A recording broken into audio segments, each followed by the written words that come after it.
Hey there folks, I'm looking to in there 130 mile per hour tryouts of GT7. In this tryouts I am doing the Renault R4 GTL 1985.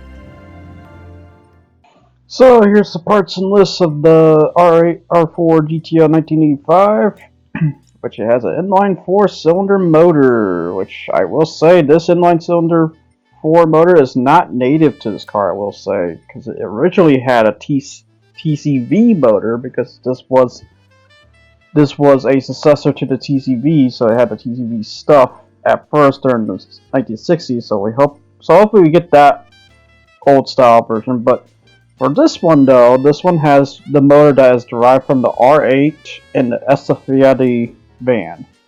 But to give more insight, what's the Renault R8? That is the Gordini. So the little Gordini race car we have, there is a production version of it just called the R8.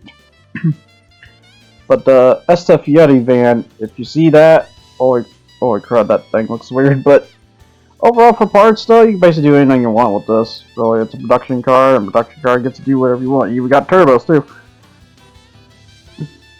It's not a buy setup like the Mini Cooper or other one that's also I think Super BRZ or GT86 has, where it can be turbocharger or supercharger. This only has the turbocharger, and that's usually a commonplace about that. It's usually one thing or the other, not both. But overall, the Renault R4 GTL, you can do a lot of things with this, but at the end of the day, it's not a high performance. You can stick a wide body on this, and when you do, you get additional panels, flared out panels, I should say, on the side stuff. For rims, it was these, so I immediately changed these because yeah, that's not very appeasing, I gotta say. But I'm not surprised though. After looking up some info and stuff, this was apparently an economy car that Renault made as a successor to the CCV, so that makes more sense why the rims were like that basic at the end of the day. It looks like something you just would own natively for rims, what I'm saying. But overall though, for rims though, you can change it from like 13 to 16 inches there, I must say. So very interesting that part. For the front here, you can give it like a rally-like feature, because I think this was a rally car as well as 2CV, because yeah, if there's one special thing about 2CV, I think it was a rally car as well. For something that old and something that had like 20 horsepower, it looked like a big old rust bucket too. No offense, but it's a good rust bucket at the end of it. Now for hood pins is interesting. Now you can add like hood latches and stuff. It's very interesting there. For roll cage, you basically just add where you want. But I will say, since the 4-seater, might as well go with Type A. For headlights though, I gave it the yellow because the fronts are locked to being yellow, so something to note. So you might as well keep it with the blue color at the end of the day, or something that gives it that, I guess, a cat impression if you want to give it a black and yellow, basically.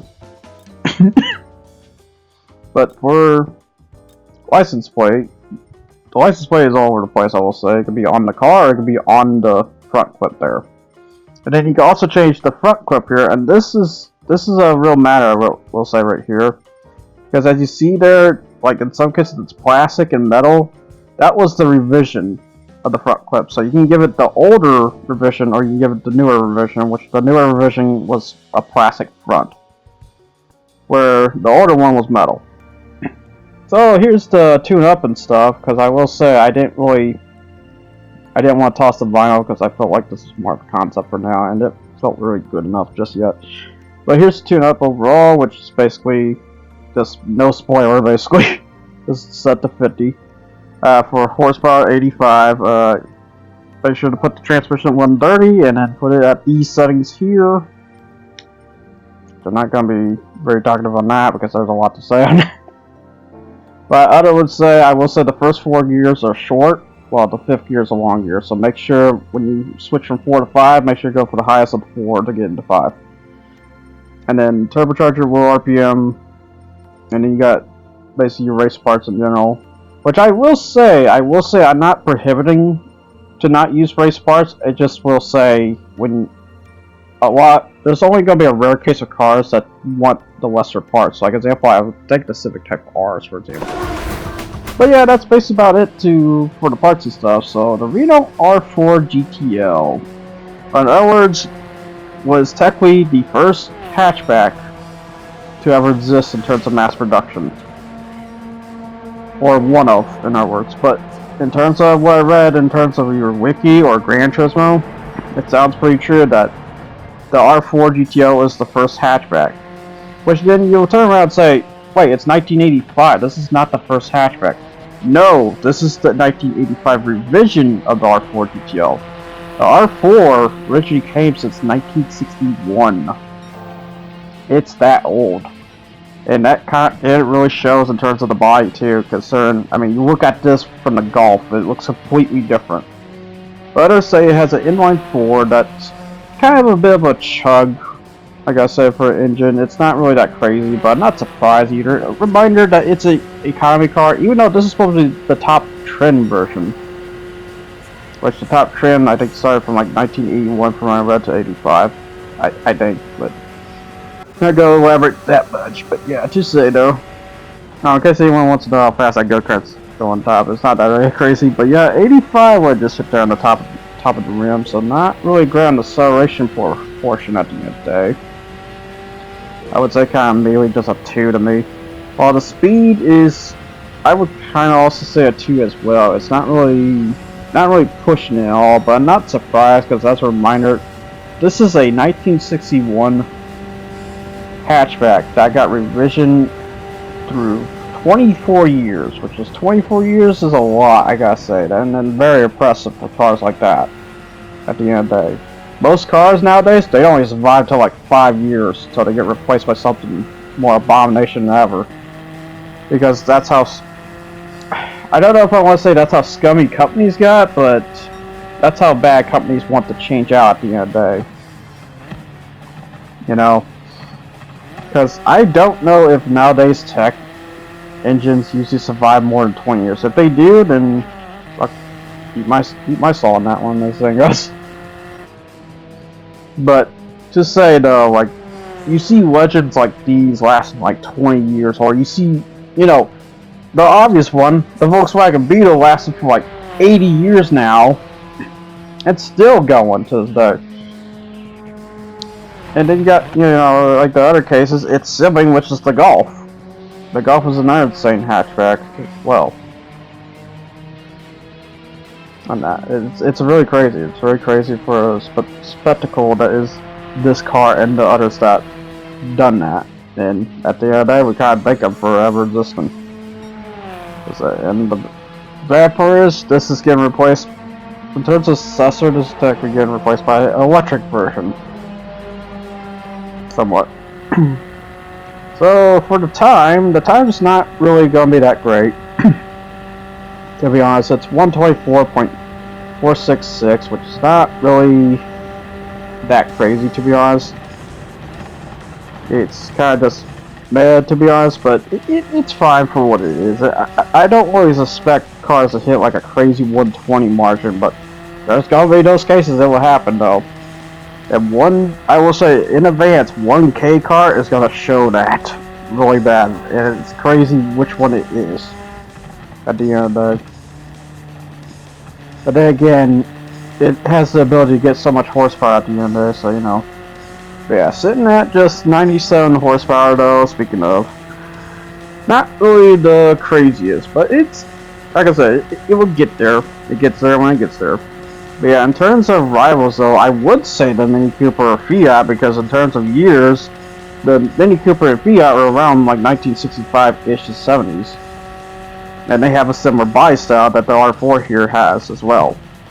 And you would think by competitiveness, in that case, they'd be competitive to each other in that case, which is not really sure, basically, at the end of the Because as you see here, this one's like really low. But I will say, the highest advantage you're getting out of this is its fuel mileage, though. Because its fuel mileage, crazy. It hits like a 2/3 of a gas tank.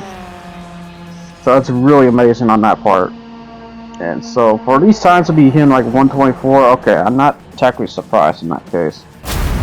But that's in case you do a high fuel burn though. Otherwise, the main fuel burn, you got this must flow with this car at the end of the day. Now onto Goodwood here. Let's see how well it does with the speed and consistency and stuff. The Renault R4 at the end of the day, for being an FF, I say for steering, it's a very oversteering, or is it understeer? I think it's understeer. Yeah, understeering car because it feels very stiff when you drive this, I will say. Which I'm, again, not surprised because, again, this is a 1961 car that got revisioned to a 1985. I'm gonna keep saying that because at the end of the day, it's like they change a little bit. But the real problem was its handling at the end of the day, I will say. Better to say, it still is pretty incredible though, because unlike all the hatchbacks I just mentioned, this is like one of the hatchbacks that has a 4-door, by the way, and that's very special in regards, I will say. Yeah, overall, this car definitely got completely changed over the years. No doubt, like the interior was probably metal or something. This probably got replaced with, I want to say polyester, it looks like. That looks like polyester or something. I can't remember what's the weird plastic material. But basically it has that at the end of it, which is really nice. I will say the dashboard does light up too, which kind of doesn't shock me when it's 1980s. It's like, oh, yeah, okay. You'll be seeing that later on as well during the race section. But for now, hitting a 131.907, that's technically not bad. That's not the craziest, but that's pretty good for where it sits. It's definitely beating the one opponent that should be beaten, which is the Sports 800. But yeah, while that Sports 800, which I thought that Sports 800 was crazy quick, I'm starting to really doubt myself on that. Very dearly, I feel bad because I thought it did a good job. It really kind of did it, to be honest. But yeah, overall, I would say speed 2, acceleration 2, turning 2. It's kind of a mid-low ground, to be honest. It's like a balanced low ground. It's not really that crazy, except for one thing, and that's the fuel. The fuel, like I said, is a 2/3 of a tank, and that car will just, you know, get there at the end there. The problem is, while I do understand getting there is a thing, but I will say also pace is a understand too, and that's what I'm kind of delivering at the end of the day when it comes to these 130 miles per hour. Like, you can be fast as fuck, but is your distance good? I'll just say that at the end of the day. And that's very important at the end of the day. It's like, it's not the matter of just getting there, it's not the matter how quick you're there, it's the matter of both on that matter. Can you get there while being quick while at it? And that's what I'm trying to deliver at the end of the day when it comes to these time attack records, and then also the race. The race is probably also the most important. I don't know if people realize that and why I do the race section, because I want to show the endurance factors of the car while at too, while presenting how quick it can be. Because if I'm just doing time attack, then I'm fulfilling the arcade side. I'm not fulfilling the simulation side, which is very important when it comes to racing in general. And such. Even though it's as artificial as it seems, because again, I will say opponents did to pull some bullshit as usual. Considering what happened last time with that Ford Escort. And no, I am not keeping that away. That is gonna be my dead proof throughout this game until they finally do something about that AI a bit. Because it is so artificial. It's not even funny. Not saying I hate the game, I like the customizing logic of the game. But I will say the AI does throw me off because how mean they can be. That's just downright freaking mean, guys, to be honest. But the Renault R4 GTL, though, I will say, is a very fun hatchback. It's just not a crazy hatchback at the end of the day. And it even shows on the speed side. The speed side is not that crazy. Because I could go look it up, and at the end of the day, I'm just looking at. Let's see, what am I seeing here? Got my phone back here. Yeah, it turns a good wood here, which is about to hit 131.334. It got super close to the Mini Cooper at least, I'll give it that. The Mini Cooper did 130.9990, while the Sports 800 did 133.106. Quite of a gap there, I gotta say, quite of a gap. But now on to probably the worst of the courses for this car, which is Tsukuba Circuit, because yeah, you not only need that turning, you need that acceleration too, and it really doesn't hit it, because then the go-karts literally just fall under that at this point. He is literally slowing down on the corners sometimes, just for me to get by at the end of it. So yeah, that tells you just how not great this car is at the end of it.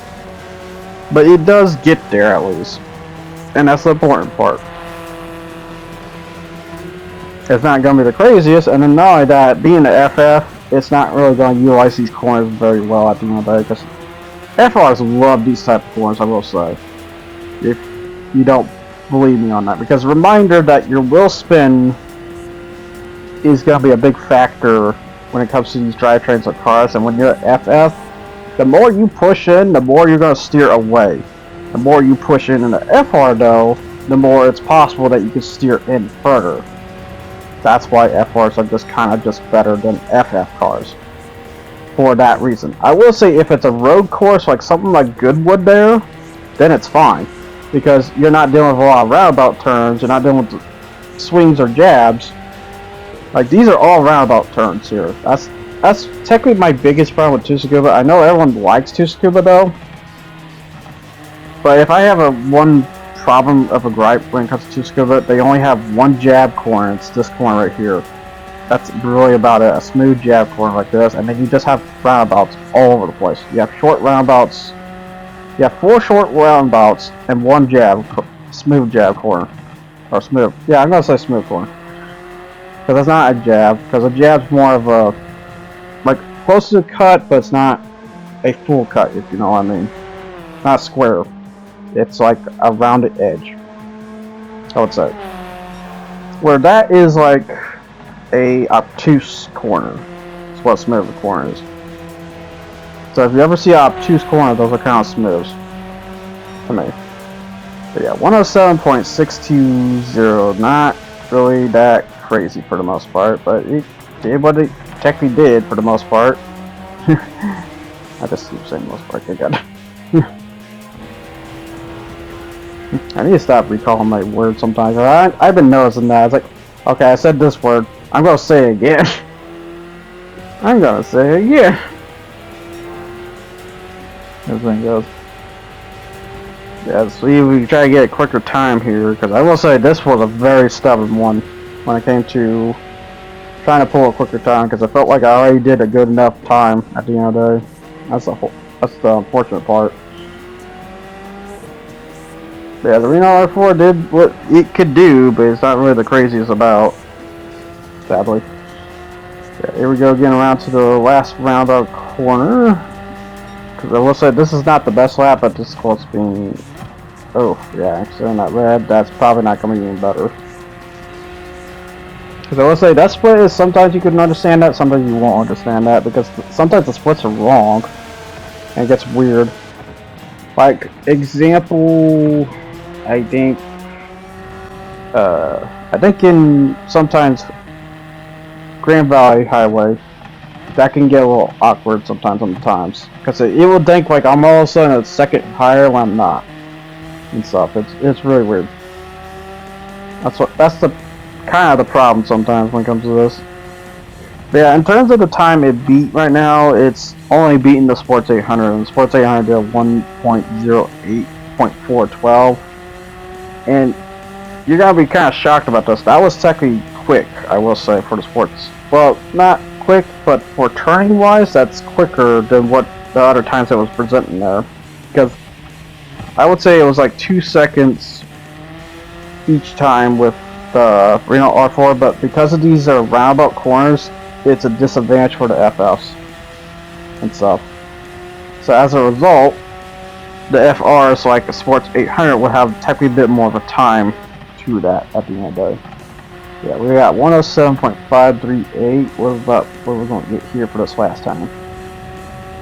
Turn at the 6th lap, which, yeah, 107.473. That was the best I could get out of it at the end of the day, which is almost a second away from the Sports 800, but like I said, the Sports 800 had that advantage, which was being an FR for those roundabout corners. Because like I said, roundabout corners and FRs are a good mix together. If it's not a roundabout corner, then FS will have that advantage. But for the events you can do with this, you can basically do the Sunday Cup and Sunday Cup Classic.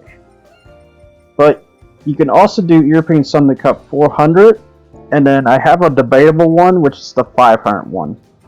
You can somewhat do this as long as they're short courses, which I don't think they are is the bad part, so probably not. Exactly. I might as well just show it just in case it can somewhat do it, somewhat not. It gets a little weird about that, I'll say. And then it could do the Highway Speed Tournament, and then you could do the Tokyo Highway Parade. It can also do this French one, which I did test it. It beat the race one, but I got second place on the reverse. It still counts as a victory, though. I will note. So if you want to do that, you can. I will say it's very tough. I would recommend maybe race medium tires, perhaps, for that. But now onto the race here. Which, yeah, in terms of opponents, I definitely kind of lowered it compared to the other one. Because, yeah, I'm just gonna say this is definitely like a rank B in terms of endurance of a racer in general. Because, like I said, sprint-wise, it's not really that quick. And endurance-wise, while it has that crazy gas tank mileage, it's just kind of feasibly slow at the end of the day. And it's kind of weird to say this. It's not slower than the Fiat 500. The 500 goes faster than this.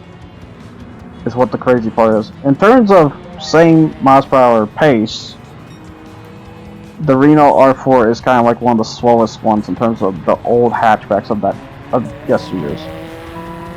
And yes, you could technically count a Fiat 500 a hatchback because it has a hatch for its engine bay.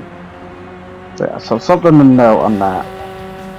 It's technically a hatchback, and then the hatch is also in the front too, if you notice on the rounded hood.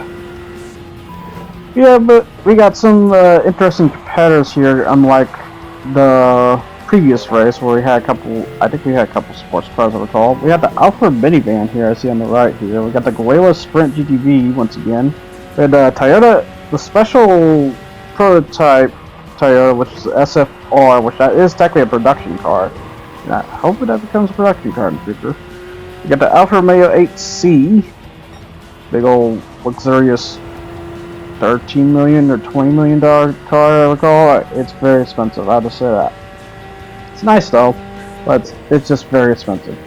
We got the Corvette C1, wearing its nice black color as usual. Yeah, that's probably technically the rival for this one, I will say, because even the Merrick SS is usually never that crazy for a Maserati, which is always weird. Always super weird. You can just see me wobble the body of this car, because yeah, this car rolls over when you turn. I will say. It really pitches very, very efficient, I will say. You get the Mazda Tenza there, a little pedestrian car, basically. Pedestrian car versus pedestrian car, here we go. And when I say pedestrian car, I mean pedestrian car of yesteryears. You get the Merrick SS, just right here, speaking of. And then, let's see, so far it looks like normal, except for the Swiss Sport 2017 that's above the Merrick SS here. I don't know what else we got here, because there's something in between fourth there. Trying to see, but I can't see it again. Oh, it's a Fairlane 432, okay. We got the Fairlane 432, what it? Let's see, what else we got? We got the Plymouth X&R Roadster. I'm surprised it's up here. Very shocked that it's up here. I got the BMW 3.0 CSL 1973 on top of it. So yeah, overall just a very, I would say, upright competition. It's not really crazy, and that's technically good for this car. Okay, so yeah, like I said, this car is not that crazy good. Now, what cars to think of in the future Renault could add. I would love that they would add a production version of the Gordini for one thing. So the actual Renault R8. The other, which I thought that was production. I could be wrong if that's not production, but my bad if it is.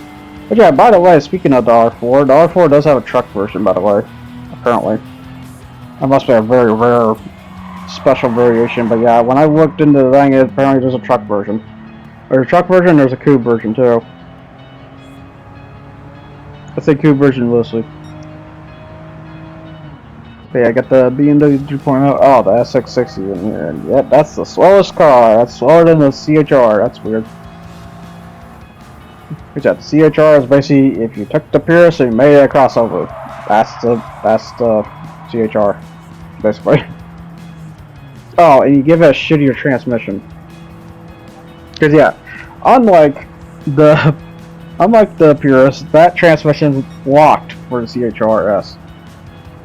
And you know, I'm not really sure why. That's the weird part. That's why you may not see the CHRS from me at all until I figure out a good setup for that. Unless I'm wrong. I hope I'm wrong, but I thought I was pretty right about that. We got the Silvia Qs of S13. Yeah, we got a pretty good competition here, though. I will say in terms of lineup, we have the Miata Roadster.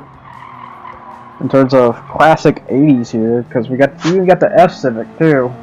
We got F Civic, got an Abarth 500. So I got the Neo 500. And then we got the Alfred minivan. The Alfred minivan is probably the funny one for me. It's always a laughable good time when you see the minivan. Which yeah, you can see the minivan just burn its fuel. It's in half already. Not bad, but it's okay. I mean, I will say, here's the strange part. I think they have like 300, 400 horsepower. That's not as bad as burning as I think the Mazda 3 here. Because I think the Mazda 3 is just a tad bit higher, but it still burns as bad as this here. And that's crazy. Oh, okay, maybe I'll take that back. That's like 2/3. Okay, but at least it's burned. At least I think the 8C is burning more though. Let's see. Yeah, I got the Mazda 3, which is. You know, you got the Mazda CX too if you want the crossover version. Yeah, the 8C. Oh no, the 8C is doing good too on the burn factor too. Okay, damn, I'm definitely wrong about that. Okay, which one was burned? I could have sworn one was burned bad, but nope. I guess that minivan just burned the worst. All right, I thought for a second there. Like when I was looking at the footage beforehand, I thought for sure like one of them was burned. I guess the Mazda 3 kind of burned most, but not that bad. Then again, yeah, the SFR, I'm not surprised. Being up here, since that's comfort sauce. I was gonna have a Miata versus SFR, but it didn't ever happen. They kept throwing the old one, so it's like, oh, okay, fine.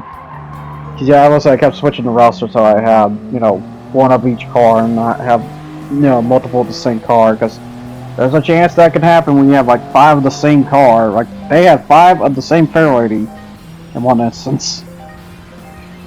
So that's funny shit. We got the Swift Sport 2017 here, just sitting up here in 4th now, which I'm not surprised. That's gonna be the most modern, I want to say, sports hatchback. In terms of, I assume that hits 186 miles per hour. I assume it does, for the most part. And then you got. Renault R4 just trying to get up there. But yeah, it hits faster than 2 minutes at least, thank God. Because this is technically just a big course, it's not a big course. And I did pick this for basically I want to say for speed and consistency, most of the part.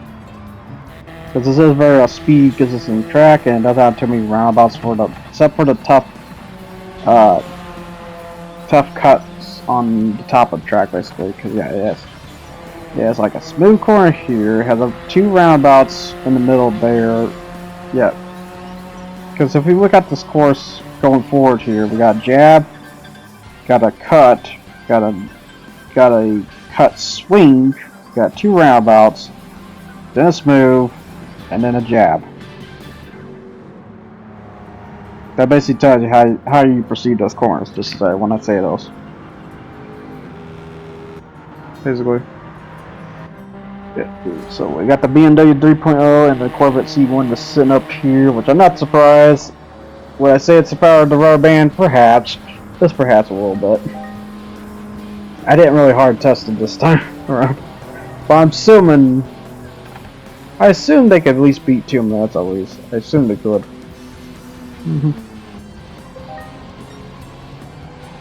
But yeah, so just overall, just watching competition at this point. Because I will say, for a race, this is technically...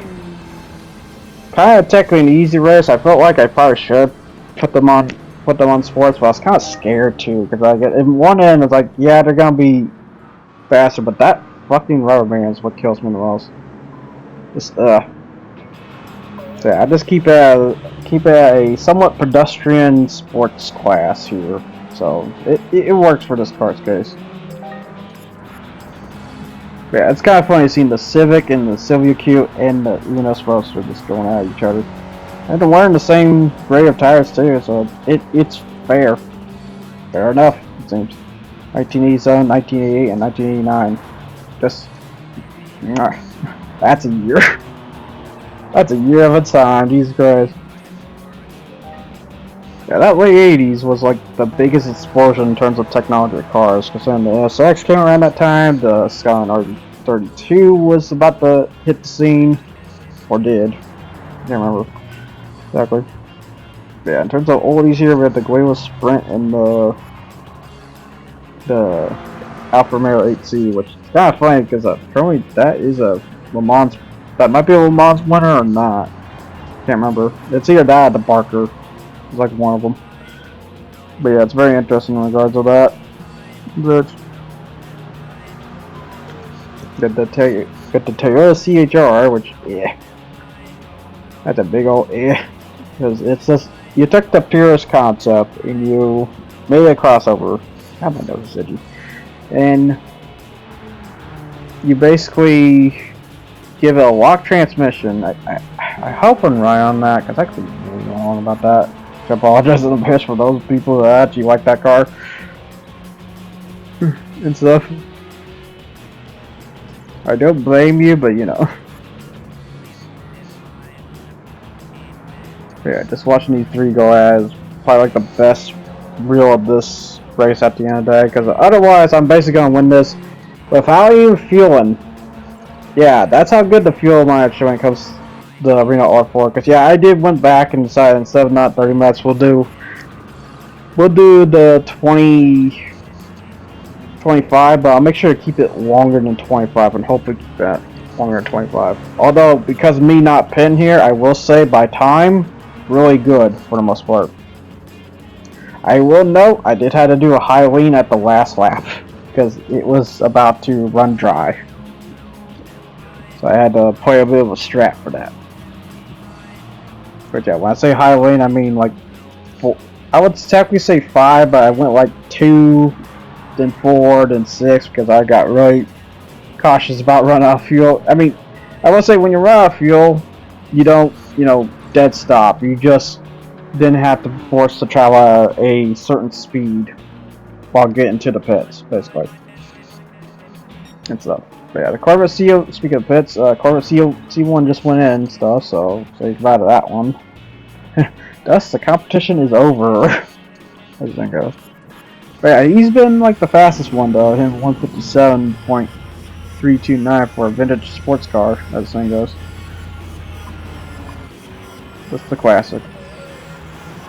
You got the Plymouth XN RGR ticket 5th.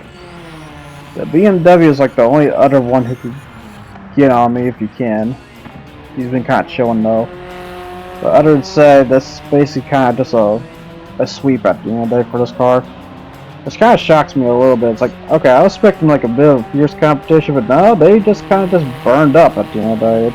It's really weird. It's really weird for the most part. I was kind of just expecting more, but they didn't really kind of deliver, and I didn't really want to do another session just to make higher grade cars to go at me on this, but also was kind of just anxious too. It's like on one end, it's like I could, but on the other end, I was dealing with the higher spec cars and stuff. It's like choose one poison the other, Yeah, you can just see the wheel action when it comes to this car when it pitches left and right. In fact, there's some funny cases here you're gonna be seeing here later on too when we get there. Eventually, in the next, I would say the next 10 minutes or so. But yeah, you can see the dashboard light up and stuff, but yeah, that looks nice when it's light up. Like, wow. That actually looks pretty good. And we'll get the 3.0 CSL, which is basically light rings. Because that's how it was back then, it was just white rings. Which, that's not a bad thing at the time. It still probably wasn't that readable. Over time when it got, you know, older and visibility got more difficult. I still love the Merrick's SS though. I mean, this is supposed to be a vintage supercar, by the way. So, you know, you're a vintage supercar, a vintage sports car. I can't really call it actually technically. When it comes to the Merrick, which I'm hoping a vintage sports car not to feel too bad at the end of the day, you know. And then Suzuki Swift went with the RGB style, the red wing, and whatnot. Yeah, this is why I also do the transition nighttime so I can show the gauges, which still shocks me that the Plymouth Gia prototype here has glow-up rings too for HUD. That shocks me. That very much shocks me on that. Got the Fairway 240ZG. Oh wait, do we have two fairways? No, okay. Yeah. This like wait a second. Like, hang on. Oh, am I saying that wrong? Is that actually the ZG one? I get confused about that sometimes. Like it's either 432 or it's the other one. So sorry on that. And then you see the SFR. So SFR is weird. I will say for a gauge. And again, that is the prototype one. Until we get a production one, which who knows? At this point, they might just spend more on the yards and stuff at this point. And so, yeah, the 8C, which yeah, the 8Cs looks crazy as ever gauges. And the C1 with the classic big old semicircle. Yeah, that gauge is always still pretty cool, I gotta say, for Corvette style. And I'd be surprised they ever reference that again throughout the rest of the Corvette's pipeline, basically. Because anymore they do, they just do a HUD setup for that. Using the little light to screen, basically, or glass screen, basically. With the Fiat 500 Abarth, which when I said Fiat, I mean technically Abarth because Abarth's technically different to Fiat, but it's kind of weird. It's weird. It's always weird. Speaking of weird, it's always weird to have that little gauge right there, and not on the siding or something like some street cars do. But yeah, speaking of the light up HUD, this one has a light up HUD, which is Tenza. You got the Civic Si Extra looking fabulous as always with that orange hue of HUD. You got the Seovia, which is basically a standard Nissan light up style. But yeah, all Nissans kind of just look like that. It's just a white overlay basically.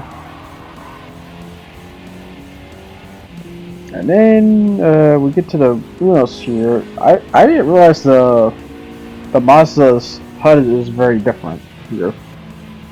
Oh, and it's kind yeah. Look at the Mazdas. The Mazdas is a green and blue. I did not know that. I freaking like that. Jesus Christ. For the Mazda white overlay, like holy crap, it's green and blue. And Mazda 3's is a HUD style too, with the little speed on top, which that's, I gotta say, having that speed there is always good. I don't know if it gets in the way of people in that, but it's very nice to tell you if you're going too fast or not. Too fast for the furious. You got the Gorilla Sprint with the, well, that's not white rings, it's like basically overall white display, a lighting display overall. You got the Alfred. In 17th place now, which I'm not surprised. He's gonna be backing down a bit because his fuel consumption is gonna be crazy. Yeah, it's gonna be interesting once I get to that, because I will say that I will be getting to the Alfred. I don't know if it's in the pedestrian or sports. I've been thinking a lot on the pedestrian one, but the concern I have is speed factor. That's the real concern when it comes to that. And then the Prius G or Prius. Is it Prius or Prius? I never really understand the pronounce on that one. I think it's supposed to be Prius. The S660 2015 and the CHRS here. But yeah, it looks like it's in max gear there, but I'm not sure if it really is or not. Yeah, just some part. Yeah, that's about it in terms of overlooking at the car's competition at the end there. So, on to basically the 8 minutes of the rest here. Which, yeah, like I said, I basically did this whole race without ever having to fuel at all. Even though it says the P there, which I didn't pit. I don't know when. I didn't ever pit, to be honest. That's a weird part when it comes to showing those times. While I'm showing those times, it has a false imprint sometimes of saying that I pit at some point when I definitely didn't. Okay, so now to just recap what our cars to hopefully get in the future in terms of Gran Turismo 7. Well, it would be nice to get the older R4, since now I know that the older one has the 2CV. But instead of that, they could just straight up just do the 2CV again, which, yeah, 2CV was like this panel looking somewhat, well, not hatchback, I don't think they had a panel doors and stuff. It was something of a time. There's the production R5 they need to do to this day, because while they give us the R5 Turbo, the R5 Turbo never really looked like that, though, I will say. The R5 is a hatchback that was front-wheel drive as well, and that was the successor that basically took out the R4 GTL at the end of it and such.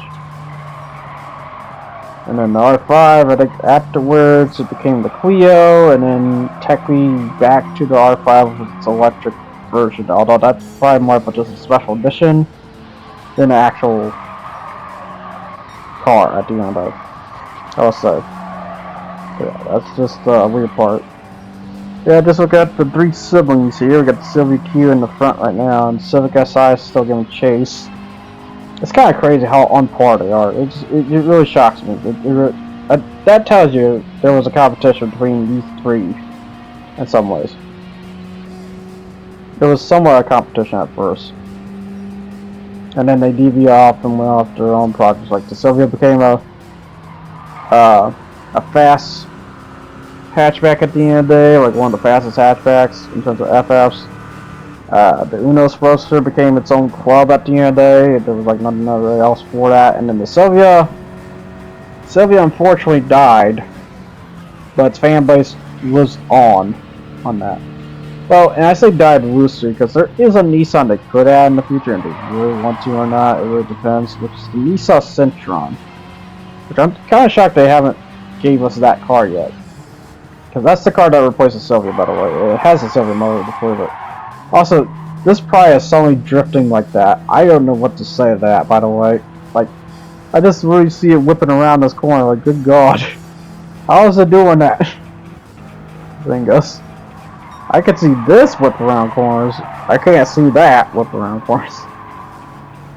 And yeah, the Alfred is now going all the way in the back, it seems. After probably getting a refill, I believe, because I think it refilled again. And then the CHR, I'm not surprised. That's probably not going to be any much better. But yeah, in terms of Toyota, I kind of hope they give us the newer Prius. Hopefully that one's kind of better. But if that's a lock transmission like the CHR, well, damn. In that case. Because like I said, I think they have the lock transmission. I need to really check on that, just in case. Because I am going to keep, you know, saying my markups on that, just in case. Because if I don't, someone's going to straight up just tell me that you're wrong. Which, yeah, I'm going to be wrong about things. I'm sorry. That's just how it is. I'm not going to be perfect. No one's not perfect. And if you are perfect, you're stupid. This thing goes. And the BMW 3.0 CSL is in third right now. The C1 Corvette's still probably trying to get to me out there. You can definitely tell by the by the times because I think he pulled he pulled a 155 at some point. That's ridiculous. That's definitely the rubber band doing its job. Cause yeah, he did a 157. Yeah, 155. He easily just did that too. But yeah, we are on to the last of the laps right now and stuff. So yeah, this is where I had to do distract because as you can see the fuel just hitting red. But I had enough to do technically another lap, but it felt like it was trying to full scold me hard though in the process. So I had to like, okay, I thought it was gonna be like lean 3, that was gonna be fine there. But then I noticed it started burning quicker than that once we get to this like the halfway point, and then I just full lean at that point. It's like, yeah, I want to keep it, going. I don't want to run out of fuel in the midst of it at the end. I think there was a case I did though. Yeah, just seeing overviewing all the cars one more time before we hit the end spot. But yeah, overall, maybe I should have done harder cars, perhaps, because I will say I was a minute away from the Corvette at this point, and especially he just refueled, so bye. As thing goes, he also refueled. They didn't save enough fuel for the last lap, for God's sakes. But yeah, mind you, these are Sophie AIs, and they still pull the same hygienes as a regular AI does. But yeah, I will say that I might go on off on the whole Sophie AI or not. I'm not really sure. I'm thinking more on it. It does kind of suck that the Sophie AI doesn't have any more track usage. They really need to add more to that. It's really crazy to get on this whole spec update. You figure by this next spec update that all the AI would be, all the Sophie ones would be able to do these tracks at the end of the day. But no, you can only do the certain select tracks, and that's really it for some reason. I don't know why, or don't even know how to describe it at the end of the day, besides, being very artificial rubber banding and having suggestive input. That's Sophie in a nutshell, I could really say at the end of the day. But now on to the last swings here. Or smooth corner, and yeah, smooth jab. And that's, okay, you see the times that go in the pit.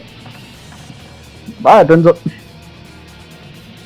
But yeah, that basically wraps that. Overall, the Renault R4 is a very endurance longevity machine at the end of the day. It's a very good machine for that reason. So that basically wraps up for this tryouts. So I hope you enjoyed what you watched here at the end of the day. So here's the next car I'm going to be doing, which is the Honda M1 RS 2022, one of the newest K cars around. And technically, if I had to own a K car, it'd probably be this one. So until then, people, I'll see you guys next time. You guys take care and ciao. Thanks for watching.